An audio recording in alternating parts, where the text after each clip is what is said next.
تاریخ په اوږدو کې د میرویس نیکه، احمد شاه بابا، تاسې وګورئ عبدالرحمن خان، همداسې راځئ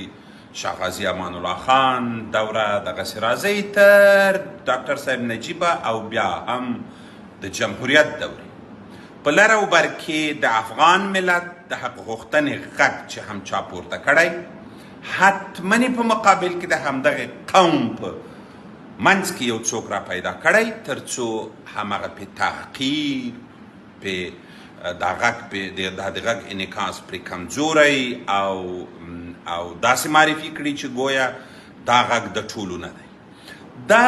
د تاریخ په اوږدو کې شوي دي، اما په ننني عصر کې موږ په جمهوریت کې ولیدل، کله به چې په ولسي جرګه کې موږ درېدلو او دا د لر او بر غږ د افغان ملت د حق غوښتنې غږ به مو جګاوه. بیا به په داخل د کمیسیونو کې او په تالار کې، تالار بیا ولس لیده، داخل د کمیسیونونه ولس نه لیدل،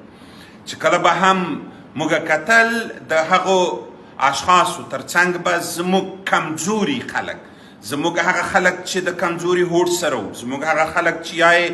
په پښتني لحاظ ووایو چې د ننګ کچه به یې ټیټه وه، د نورو شاته به قطار وو، یا د پیسو په مقابل کې یا د وادو په مقابل کې، او یا هم داسې کېدل چې سیاسي تعاملات به یې کول.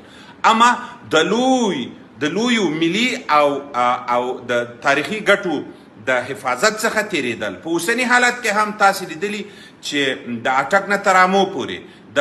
افغان ملت د حق غوښتنې غږ پورته کېږي.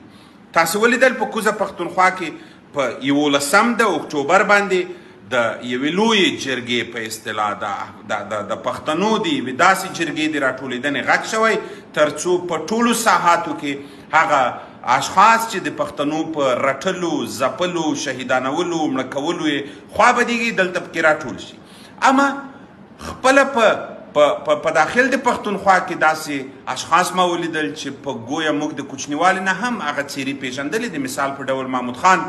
موږ د کوچنیوالي نه پېژانده او ده به د افغان د غږ په اوچتولو سره د ځوانانو په منځ کې نفوذ پیدا کوه، د افغانانو مینه به ورته زیاتېدله په لر او بر کې. اما په آخري وختونو کې موږ وینو چې دا غږ هم په یو ډول اخیستل شوی راته ښکاري او ده په دې آخرو وختونو کې چې نه پوهېږم سن به اوس 15 کلن خو به وي، داسې یو تاریخ ځان نه پرېږدي چې دا تاریخ شاید په راتلونکي کې د ده په زامنو او لمسیو بد اغېزه ولري.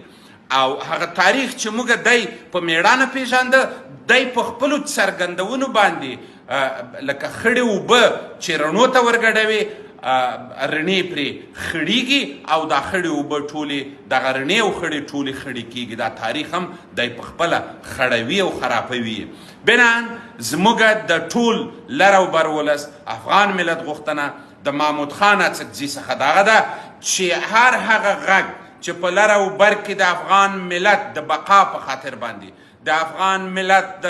تاریخي او ملي افتخاراتو د ساتلو په خاطر باندې، د افغان ملت تر اټکه، تاسې وګورئ تر اټکه بیا تر امو دغسې ځه تر کویټې پورې هر هغه غږ چې د دغه ولس په ګټه پورته کیږي، زموږ هیله ده چې تاسې یې حمایه کړئ، نه دا چې برعکس تاسې وځپئ. او موږ ستا ویډیوګانې وینو، ښاغلی محمود خان اڅکزی صاحب په ډېر درنښت او احترام زه ورته معرفي هم یو، سره لیدلي مو هم دي، درنښت او مینه هم درته موجوده ده، او هغه هم د افغان ملت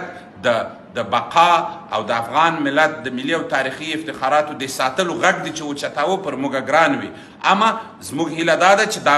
غږونه دي نور چې په د هر ځای نه سرچشمه اخلي بند که، د افغان ولس تر څنګ ودرېږه. په لر او بر کې هر هغه څه چې دا ولس در باندې حق لري، خپل تاریخ هم مه مرداروه او حرکت په هغه مسیر باندې وکړه په کوم مسیر باندې چې اکثریت افغانان روان دي. دا وطن پر تا حق لري، دا ولس پر تا حق لري. درنو کتونکو، 11 د اکتوبر باندې د ظلم او استبداد په مقابل کې غونډه رابلل شوې ده. دغه غونډه حمایه کوي او زما د محمود خان اڅکزي په شمول، د داوړ په شمول باندې د ټولو سیاسي څیرو څخه هیله ده چې په دې غونډه کې په یو غږ باندې ګډون وکړي او د لر او بر افغان ملت د تاریخي او ملي افتخاراتو د ساتنې ترڅنګ خپل حقوق وغواړي. باعزته دی وایي.